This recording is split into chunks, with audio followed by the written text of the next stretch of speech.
Now, this slow document processing is not just frustratingly time consuming, it also hampers decision making abilities, especially when dealing with large volumes of document. But what if there was a solution that could speed up the process by leaps and bounds? So enter this retrieval augmented generation, or a RAG, which is a cutting edge technology poised to change the way organizations handle document processing. So with RAG, say goodbye to slow manual methods and hello to lightning fast results. So today we'll delve deep into everything you need to know about this RAG, starting from its architecture to its potential future development. We'll discuss its unique features, applications and benchmark, as well as we'll touch upon its limitations that may arise during implementation. So let's get started. What exactly is this retrieval augmented generation? So this retrieval augmented generation is a technology that combines two AI processes, content retrieval and text generation, to create new and original text based on previously available methods. So essentially it involves finding relevant information from large databases using search algorithms and then generating human-like response using natural language processing. And this process can be used to generate summaries, answer questions, write news articles, compose emails, or even develop creative fiction. In simple terms, think of RAG as an intelligent assistant that helps you find accurate answers quickly and also assist in writing persuasive essays, report, or blog when needed. So what's the architecture of this RAG? Basically, this RAG system consists of two main components, the retriever and generator. Now, this retriever looks for relevant information in the data store when given a query.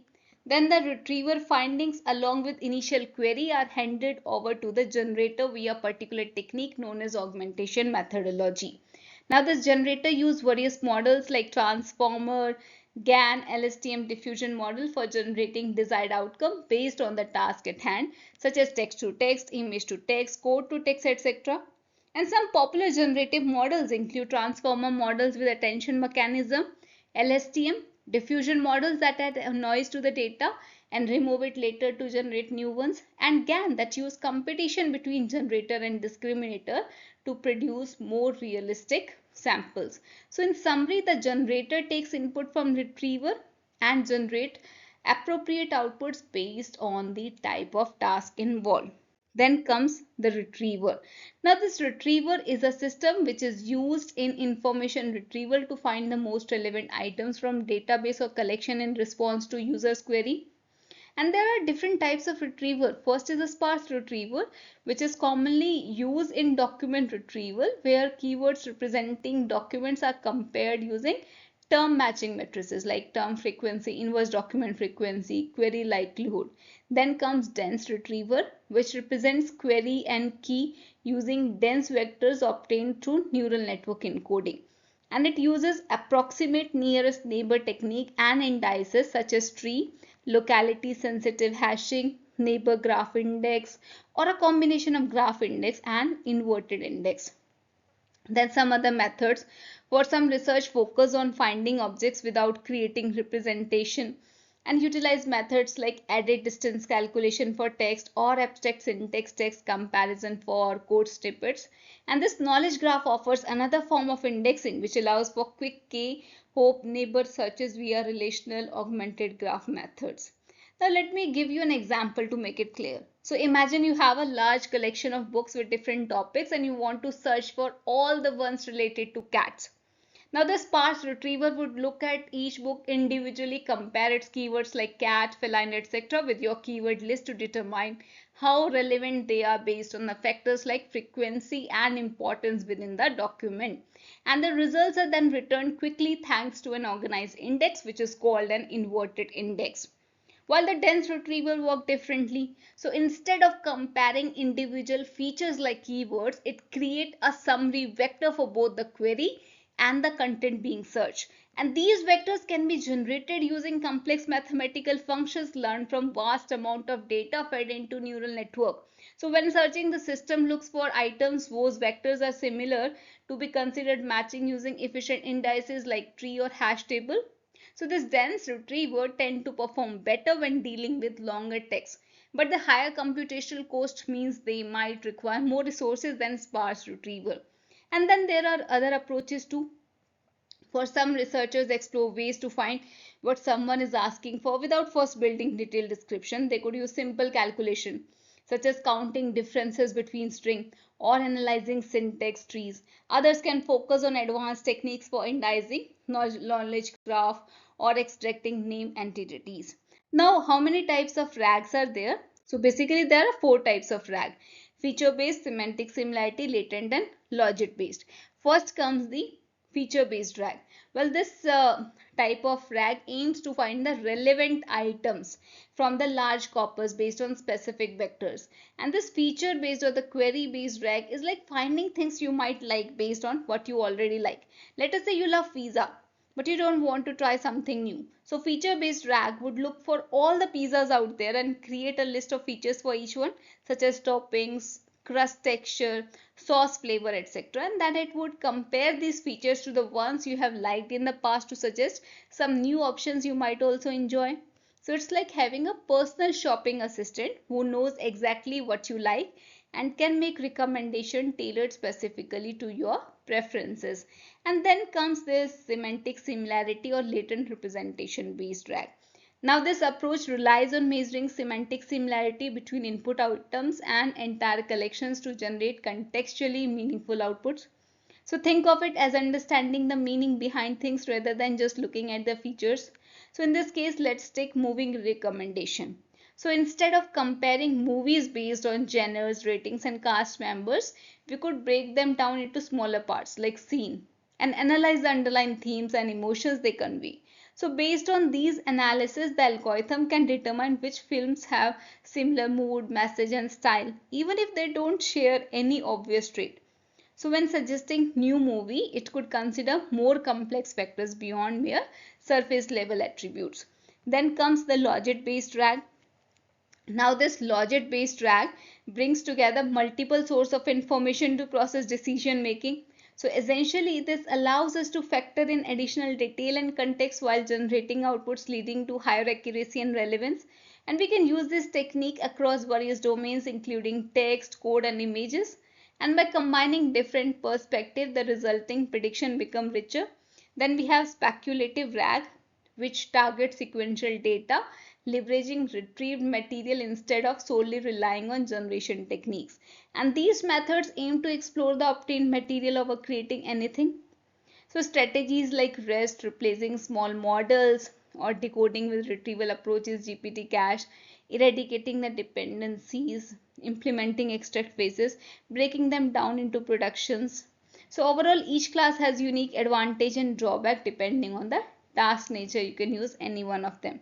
Now comes the RAG enhancement. So RAG enhancement is like adding extra feature to your smartphone's camera app to take better photos. So just like how image enhancement signifies your query to make it easier for the phone to capture the right image, retriever enhancement improves the speed and accuracy of finding the perfect shot, while results enhancement makes the photo more appealing and polished. And finally, this pipeline enhancement ensures that all these steps work together seamlessly to provide the best possible experience. So similarly, RAG enhancement would enhance the overall quality and reliability of RAG system by improving each stage of the process, leading to more accurate and efficient results. Then comes the application of RAG. So this application of RAG can mean the text, so where it can be used in answering questions, checking if things are true, because sometimes people say things that are not completely accurate. So with the RAG, computers can check if these statements are actually correct by seeing if they match up with the reliable sources, and then figuring out what makes sense, and then talking back and translating. That is, the RAG can change words from one language to another so that you don't need to know two languages to communicate with someone who only speaks one. Then finding interesting stuff and making summaries. So in general, RAG help computer process text better, which means they can have faster and more accurate things for uh, things like search engines, customer supports, and academic tools. Then comes the RAG for code. So RAG is not just for working with text, it can also help with writing computer programs. So here it can write new code, can explain the code, finish the lines, and then fix the problem. And finally, it can connect text and code. That is, the RAG links written instruction to corresponding actions in computer system, making communication clear and more consistent. Then RAG for knowledge. So here it can be used for question and answer. So imagine having access to enormous quantities of detailed information stored in database. So here the RAG can sift through this wealth of content and supply exact answers to specific inquiries asked by user. Then multiple topics, unlike conventional software designs solely to address particular topic, RAG has the capability to tackle diverse themes. Then it has diverse other tabular data. Then for the image, it can be used for the image creation and the visual description of image. Then comes the RAG for 3D. So RAG does not require actual models or sketches to build 3D structure. All it needs is a plain text description like those found in technical documents. So this makes creating intricate designs much less expensive and time consuming. Then it can be used for video, where it can be used for video question answer dialogue, video captioning. And then in the audio, it can be used for audio generation and audio captioning. Then in the science, it can be used for drug discovery, molecule design. For education, it can be used for personalized learning experience and content creation.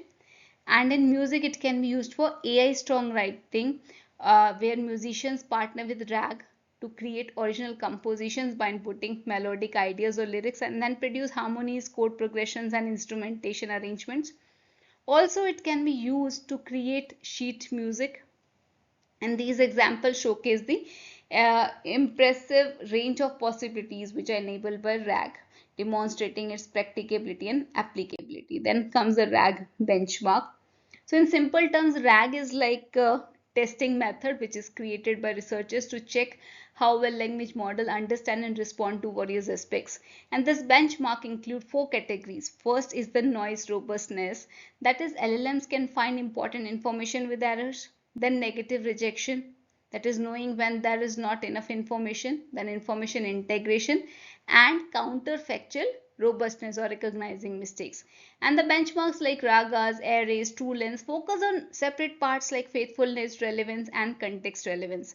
And the newer methods like crude rag, mirage, they add specific task categories, while kilt measure accuracy with Wikipedia snapshots can offer diverse retrieval approaches.